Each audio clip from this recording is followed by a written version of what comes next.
review it, okay? And here's the thing, there are many different ways to meditate, and you guys are, I'm sure, are well versed in the many different ways to meditate, and I've studied them all as well. But I can tell you that the most easily effective way to quiet the human mind part of you so that you have a wide open heart and pure soul connection is repeating sacred sound. Now, sacred sound can mean a prayer like the Lord's Prayer or the Hail Mary, as long as you're not thinking about the meaning of the words, because the point is not to think. And the reason the Sanskrit mantras work so beautifully is because Sanskrit is the highest frequency language used on earth. In fact, when we travel in the higher realms or when we cross over, we hear Om as the sound of God in the higher realms. So even by repeating Om, that is a powerful God source sound and frequency. And then I use the mantra Om Namah Shivaya. Any of my students want to put that in the chat for everyone, I'd appreciate it. It's 3 words, Om Namah Shivaya. And the reason I teach that is the words in English mean I connect to divinity, but you don't want to be thinking about what they mean. But in Sanskrit, they're a very high frequency. So you're closing your eyes and you're going, Om Namah Shivaya, Om Namah Shivaya, Om Namah Shivaya, Om Namah Shivaya. Om Namah Shivaya. And you're finding that rhythm inside of yourself. And then your thoughts are going to jump in and try to distract you. And they'll say everything like, oh, my back hurts. You should get up, or you should go lay down, or go do the laundry, or gee, you're not doing this right. Or what is this? Are these devil words? They're not Christian words. Like your mind will play a whole lot of tricks on you, but you just focus gently back to the words. And I always like to say, thank you, mind, but I am not your thought. I'm not those thoughts. Thank you. And I pull my focus back. Om Namah Shivaya. Om Namah Shivaya. And just 10 minutes of doing that, you feel your heart open. You feel the mind settle down. You feel that enormous connection to the divine. And then that's when you can ask a question of any of the deities, including the angels, including your departed, including the guides, including the God source, and say, please show me what is mine to do in my life, or show me what I need to do in the next few months. Whatever question you ask, it is received with love because your mind is not interfering and now your heart is open.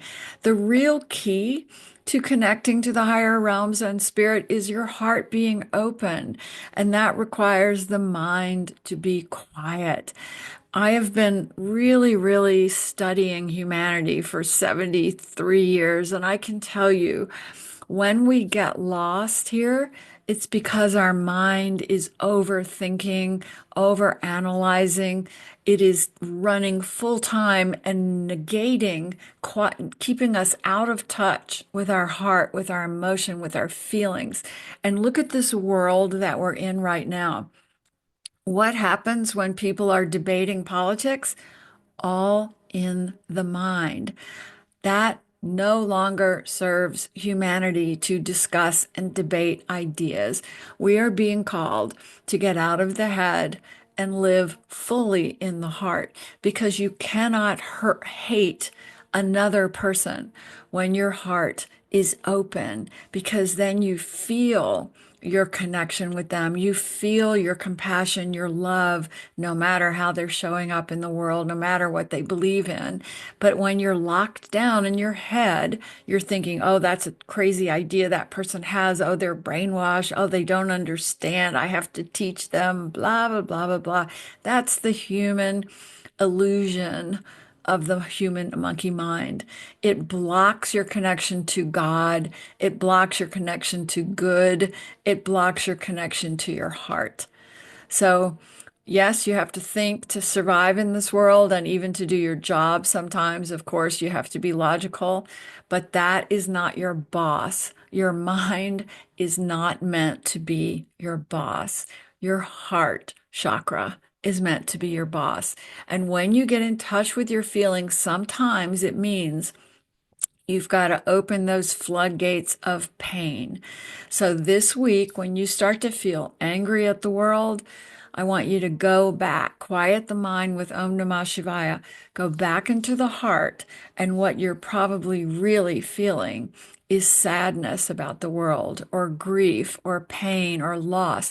Go there instead. Feel those feelings. Let Om Namah Shivaya help you get into those feelings and cry it out of your psyche. Don't worry, you won't cry all day. You're going to cry 5 minutes, maybe, or 10 minutes, and then you're going to feel heart opened, grounded and centered, out of your head, and so much better. Promise me you guys will all embrace this. Use Om Namah Shivaya to help you.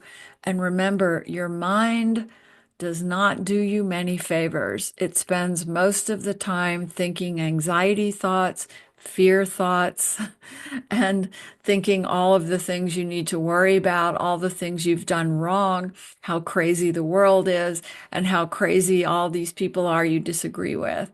So quiet the mind, open the